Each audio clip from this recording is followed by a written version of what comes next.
Hello everyone. I hope everybody is doing well. Today we'll be discussing about cloud forensics, which is one of the major topic when we talk about cyber forensics. So today's audio lecture is dedicated to cloud forensics. In this particular audio lecture, we will be covering about cloud deployment model, definition of cloud, what is cloud forensics. So these topics will be covered in this audio lecture. So let's start with the definition of cloud. Now, what is cloud computing? So, if we are discussing about cloud computing, so first of all, we do need to know what the term cloud means. So, the term cloud refers to the web or internet. So, in cloud computing, basically, it is a metaphor or it is also a model which has enabled convenient on demand network access to share pool of configurable resources. Basically, in cloud computing, we are able to access our data according to our convenience. So that's what whole cloud computing is, and we are able to access the information depending upon the package which we have bought and on the internet. So the definition of cloud computing simply will be, it is delivery of computing services including server, storage, database, software, analytics over the internet. So cloud is basically the internet which is providing us those resources. We are saving our data on the cloud, and later on if we want to access it, we can access it as per our convenience. And it is also one of the fastest innovation, and moreover it is also flexible in nature. So if we have huge amount of data and we are not able to store it in our cell phone or laptop, we can easily store it in cloud storage. So that's what cloud computing is, and cloud computing has provided us an easy interface to store our data and we can access it. So, in cloud computing, cloud obviously plays a major role. There are two things that play an important role: cloud agent, the one which is providing the cloud services, and cloud consumer. So, consumer are us, the one who are using those resources. So, cloud agent and cloud consumer are the two major actors that play an important role in cloud computing. Now, cloud provider. So, cloud provider is an organization that is responsible for providing cloud services to the cloud consumers. Since I had already told you, there are two major actors that play an important role in cloud computing. The one is cloud provider and the one is cloud consumer. And cloud provider is the organization that will be responsible for providing all the services which we are going to avail or which we need. It can be server, it can be um database. So these things will be provided by the cloud provider. So some of the famous examples of cloud providers are Google, Amazon Web Services, IBM, Microsoft, eBay. These are some of the major cloud providers.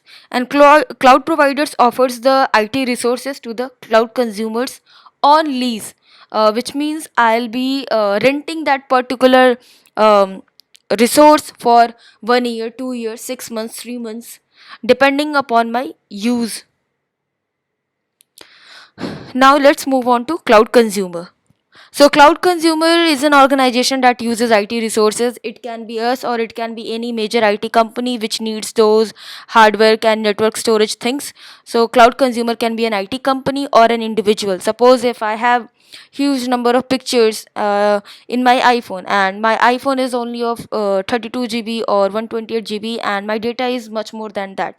So I can store the rest of the pictures on my iCloud. So there I am the one who is as a consumer. And if a particular IT company is going to test for apps or is going to make new app, so obviously it needs resources. So there that particular IT company will be the cloud consumer. So cloud provider hosts the services in the cloud storage, and cloud consumer can use the services that have been stored in that particular cloud storage. And we do need internet, and cloud users can access the resources through mobile phone, laptop, and iTab or any particular tablet you have. So how cloud computing works? This is a major question. Obviously, we are able to store the things on the cloud. We are able to access it, but what is the working behind that? So it involves two ends, end and back end. So both of which needs to be connected by the internet. So front end is the one with which the users interact with the web, and this allows us to access the cloud computing system using internet or software. And the back end consists of the hardware such as computer servers and data stores which store all the file. So the back end is the one which is provided by the cloud provider, and front end is the cloud consumer who is able to interact with the resources. Now, why cloud computing is needed in today's life? There are many benefits of cloud computing, and it has been a big shift from the traditional way business. Earlier, if I wanted to store my data, I need to buy hard drive, pen drive, many things depending upon my data. But since cloud computing has came, it has become more efficient. We can access the data with more speed. So, some of the major benefits or the reasons due to which cloud computing has evolved as a major important thing in today's life is cost. Obviously, it has eliminated the capital expense of buying hardware and software and setting up, because these things are done by the cloud provider. So, I'll be paying a significant amount, and those things will be arranged by the cloud provider. I'll be just putting a demand that I need this much database or this much network storage area, and that particular cloud provider will be providing me that. Then global scale. Obviously, the benefit of cloud computing services include the ability to scale elasticity. It means in cloud term, it means delivering the right amount of IT resources. For example, I need a particular storage area, then that particular cloud provider will be providing me that much area. Whatever I need, I will be provided from the right geographical location. And moreover, I don't need to physically visit that particular place. I can save it from my place, and the cloud provider will be providing me all those things from his or her area. So these are the benefits of cloud computing: cost, speed, global scale, productivity, performance, reliability, security. I've already told you the cost of buying the hardware and software has been removed. Now, cloud provider will be providing me all those resources. I just need to pay a significant amount. And then speed. Most cloud computing services are provided self-service and on demand, so I can access my resources within minutes and with just a few mouse clicks. So it has provided a lot of flexibility to the business. And moreover, beforehand I don't need to plan that, yes, if I'm going to make a particular app, then I do need this much storage area. If I'm lacking it, within few minutes I can provide demand to the cloud provider, and that company will be providing me that much particular storage area or hardware. Then productivity has also increased. It has basically removed the need of many tasks, I don't need to go for hardware setup or other time consuming IT management things. All these things are taken care by the cloud provider. I can focus on my important business goals of work. Now, reliability. The major thing which cloud computing has provided is backup.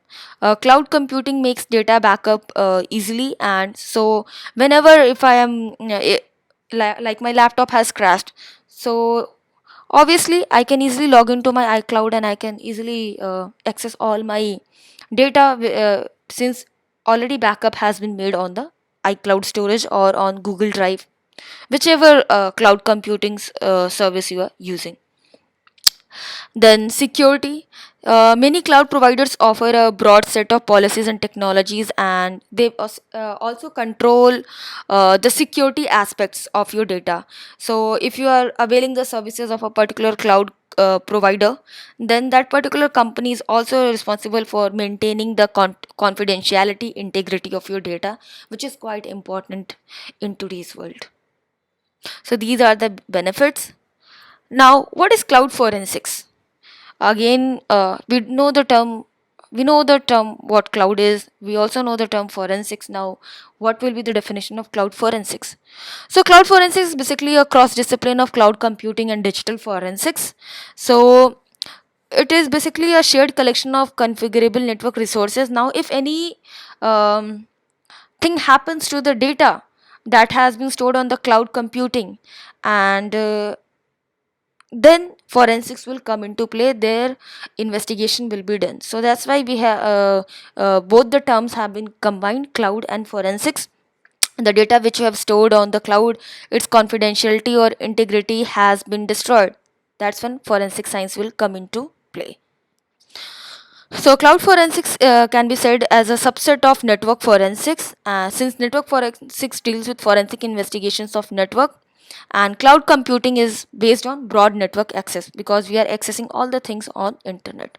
So, cloud forensics will fall into the category of network forensics. Now, these are the major cloud computing service models which are provided. First one is infrastructure as a service, IaaS. Second one is platform as a service, PaaS. And third one is software as a service, SaaS. So, they have their own benefits and their own use. Depending upon your needs, you can avail any of those service model. So, first let's discuss infrastructure as a service, IaaS model. Uh, so, um, the it is the most basic category of cloud computing service, and with IaaS we basically rent IT infrastructure like server and virtual machines, storage, network, operating system from a cloud provider on a pay as you go basis. So this is what happens in infrastructure as a service. We basically pay a certain amount to the cloud provider, and then that particular cloud provider will be providing us the services. So yes, quickly scales up and downs with the demand. Basically, whatever resources I'm using, I'll be paying for that only, and it helps us to avoid the expense and the complexity of buying and managing our own physical servers and other data center infrastructure, because all these things are taken care by the cloud provider. And in infrastructure as a service, yes, each resource is offered as a separate service component, and we only need to rent a particular one for as long as we need it. So what we do is, if we want a particular software or other thing, so we will basically put a demand to the company, and the company will be offering each separate service component, and will be paying for the one which we are using or renting. So the advantages of IaaS are, it basically eliminates capital expenses and reduces ongoing cost, and focus we can focus on our core business, because IaaS frees up us to from the other IT infrastructure chores, and we can focus on developing our app or whatever work we are doing. And it also provides better security, since there is a service agreement between the cloud provider and the cloud consumer. So cloud service provider can provide security for our applications and data that is much better. So these are the benefits of infrastructure as a service, and this is the definition of infrastructure as a service. Now let's move on to platform as a service. So, what is platform as a service? Platform as a service is a complete development and deployment environment in cloud. It basically enables us to deliver everything from simple cloud based apps. So, we purchase the resources we need from a cloud service provider on pay as you go basis and access them over a secure internet connection. So, in platform as a service, we basically purchase the resources like whatever network, storage area, software, or hardware we need from the cloud service provider, and we access them on secure internet connection. And PaaS includes infrastructure like server, storage, and networking. Apart from that, it also includes development tools, business intelligence, database management, and other things. So, PaaS has been designed to support the complete web application lifecycle, like building, testing, deploying, managing, and updating. And PaaS also allows us to avoid the expense and complexity of buying and managing software licenses. because the complete thing is managed by the cloud service provider. We basically manage the applications and services we develop. The cloud service provider typically manages everything else. So, platform as a service will be including development tools, database management, business analytics, operating system, server and storage, network security, data center, physical plant or building. So, all these things will be covered under platform as a service. So, this is what platform as a service is, and now we are moving to the last one, that is software as a service, which is also known as SaaS. So SaaS provides basically complete software solution, and here also we go for, we purchase on a pay as you go basis from a cloud service provider. And in software as a service, we basically all the underlying infrastructure, middleware, app software, app data are located in the service provider data center. The service provider will be managing the hardware and software, and we will be the one who will be just doing our work, and there is minimum upfront cost, so it is economical also. And it basically provides the flexibility to focus on our work rather than worrying about all the other things like infrastructure or other things. So software as a service is a method for delivering software applications over the internet on demand and typically on a subscription basis. So with SaaS, cloud providers host and manage the software application and underlying infrastructure and handle any maintenance like software upgrades and security patching. User connect to the application over the internet with a web browser on their phone, tablet, or PC. So, in this audio lecture, I have tried to cover the basics of cloud computing, definition of cloud. So, if you have any other query, you can put it in the comment box. And in next audio lecture, I'll be covering about the public cloud, hybrid cloud, and if you like this audio lecture, then please like, subscribe, and hit the bell icon. Thank you.